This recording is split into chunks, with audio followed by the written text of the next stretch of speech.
thinking about switching to an electric vehicle, but not sure what to ask on a test drive? You're not alone. EVs are a whole different world compared to gas-powered cars, and knowing the right questions to ask can make or break your decision. In this video, I'll walk you through the most important questions to ask a salesperson when test driving an EV, from battery life and charging times to tech features and real-world range. I'll cover everything you need to know before making the leap to electric. Let's make sure you drive away with confidence. When test driving an electric vehicle, asking the right questions can help determine if the car meets your needs. This is your opportunity to experience the car in real-world conditions. Does it live up to your expectations? Does it fit your lifestyle? Is it comfortable? Will everyone and everything fit? Does it feel good to drive? I've broken down the questions into sections, which will hopefully help keep them organized in your mind. Do you need to ask every single one of these questions?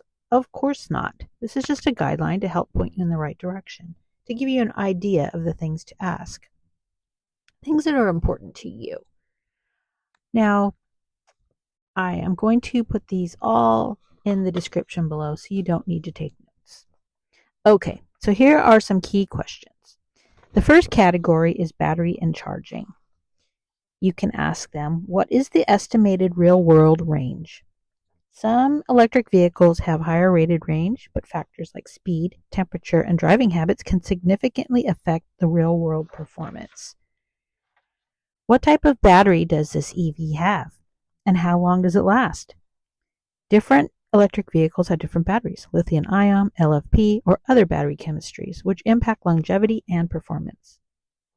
How does temperature affect battery and range? Extreme heat or cold can reduce battery efficiency, so it's important to understand how this EV handles different climates. What are the charging options? Find out whether the vehicle supports level 1, which is a household outlet, level 2, which is a home wall charger, or DC fast charging for quicker fill-ups. Any free charging included with the purchase? Now, this is an interesting one. How long does it take to charge from 0 to 80% and from 80% to 100? Charging slows down significantly after 80%, so knowing the realistic charge times will help with planning. I wanted to know why this was the case, so I looked up some different ideas on why they slow down the charging after 80%. And it seems like it's because lithium-ion batteries are sensitive to heat and high voltage, and fast charging generates heat.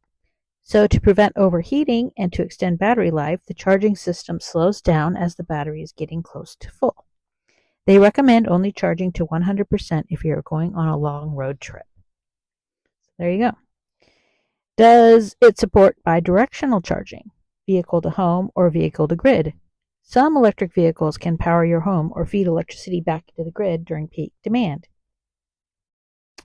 What is the battery warranty coverage?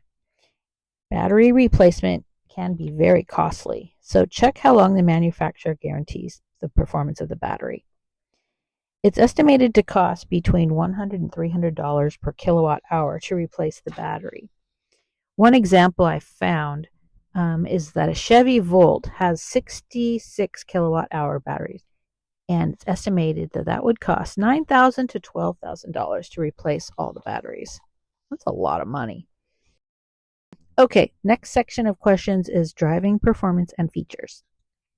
Does this electric vehicle offer regenerative braking? And can it be adjusted? Some electric vehicles allow you to control how aggressively the car slows down when lifting off the accelerator, which can extend range.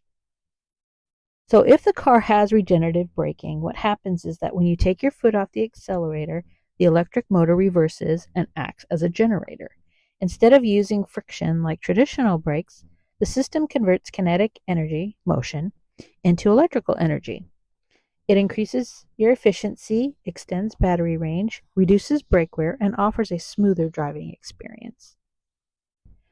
Are there different driving modes on this EV?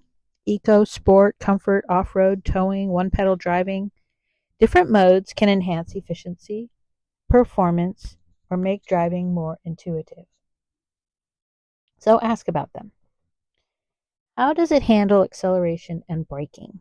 EVs often have instant torque, which makes acceleration feel different from traditional cars. So you want to ask about that. Does the vehicle include a heat pump for efficient climate control? Heat pumps use less energy than traditional heaters, helping them to preserve battery range in colder climates. The next section is technology and connectivity. Does the infotainment system support wireless Apple CarPlay and Android Auto? Some EVs still require a wired connection, while others offer seamless wireless integration. Are over-the-air software updates available? Over-the-air updates can improve performance, add new features, and fix issues without needing a dealership visit. What driver assistance features are included? Advanced features like adaptive cruise control, lane keeping assist, and autopilot-like systems vary between models. How does the navigation system integrate with charging stations locations? Some EVs have built-in route planning that includes charging stops, making road trips easier. Ask about that and ask them to show you how it works. The next category is ownership cost and maintenance. What are the estimated maintenance costs? EVs generally require less maintenance, but certain components like tires and brakes may wear differently. There are fewer moving parts in an EV compared to a gas-powered vehicle, but you still need to do regular upkeep on the vehicle. Battery charging system, tires, brakes, fluids, etc. So ask about it. What incentives or rebates are available for this EV? And are you eligible? Federal, state, and local incentives can significantly lower the cost of buying an electric vehicle. Some have time limits or limits on the amount of money offered, so it's worth asking. Also ask if the incentive or rebate will be taken right off the cost of the vehicle, or will you have to apply yourself separately. Next, ask them, are there extended warranty options for the battery or the electronics?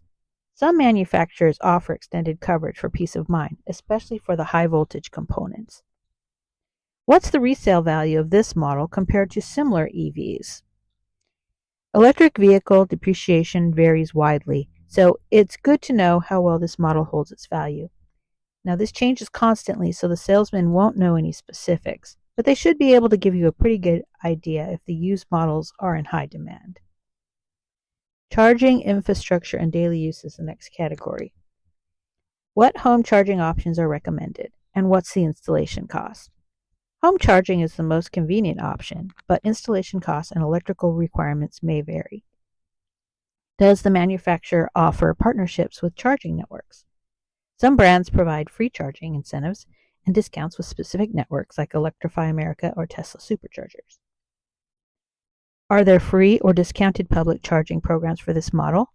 Some EVs come with a set amount of free charging at public stations, which can save you some money. How does the vehicle handle road trips? What's the charging network coverage look like? Not all charging networks are equal, so knowing how well supported your EV is for long-distance travel is crucial. Okay, by asking these questions, you'll gain a clear understanding of how the EV fits into your lifestyle and whether it's the right choice for you. Now it's time for you to hit the road and find out.